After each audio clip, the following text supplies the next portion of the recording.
How many seats do you expect to take on July the 4th?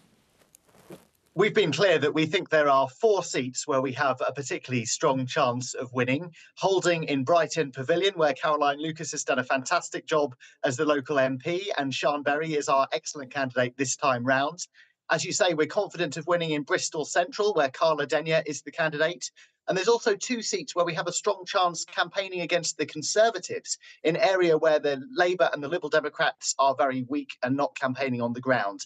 That includes Waverley Valley on the Norfolk-Suffolk border, where I'm standing, and North Herefordshire, where our former MEP Ellie Chowns is standing. And those seats are examples of places in the country, and there are others too, where we have a strong concentration of local support. We've done really well in elections in recent years, and Greens are clearly the main challenger.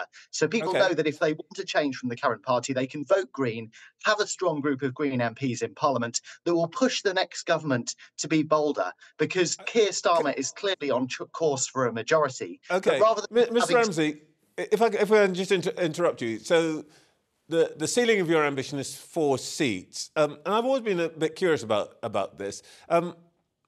You won't have any parliamentary numbers to push anybody to do anything. Wouldn't it be better to focus on your extra parliamentary work, where Green pressure groups seem to have a great deal of influence? I don't want to be rude, but what is the actual point?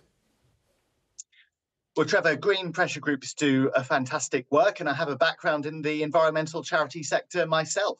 But the reason why I'm involved in politics is because we need political change to address the huge issues of our time, whether that's the climate and nature emergencies, or whether that's the lack of funding for NHS and social care, where the Nuffield Trust has been very clear this morning that the pledges of funding from both Labour and the Conservatives would leave the NHS worse off than it was under David Cameron. My question is, how would 4 Green MPs make the blindest bit of difference to what a government with a majority of 100, 200 would do?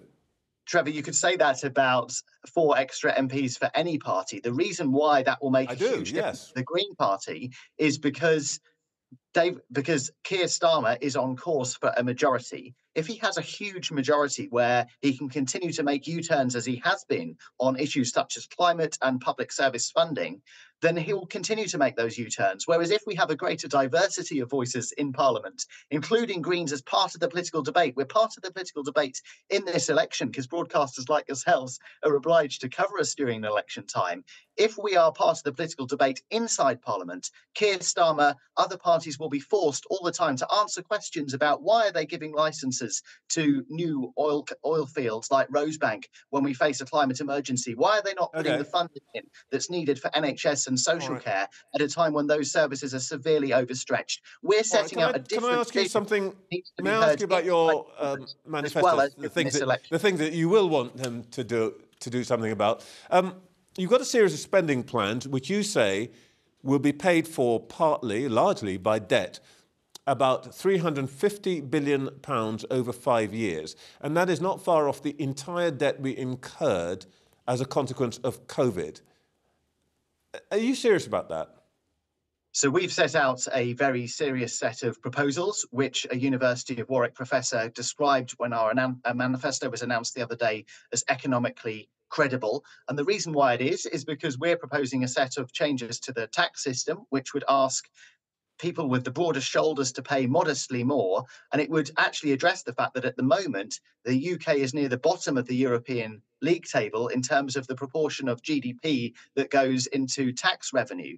And we can't expect to have European levels and Scandinavian levels of public services based on a US level of the tax system. And the Green Party is being honest in this election, the only party that's being honest in this election, in saying that we are going to have to ask those with the broadest shoulders to pay modestly more. And that includes the multimillionaires and billionaires, those with over 10 million in assets, being asked for just 1%. You're going to fund £350 billion worth of extra spending, borrowing for extra spending, purely by taxing billionaires. Well, I don't think you are, actually. I think you're more realistic than that. And I wanted to ask about a particular thing that you put forward, which is a carbon tax, which starts at £120 per tonne, rising over £500, rising over 10 years to £500 per tonne, which you think would pay for this spending.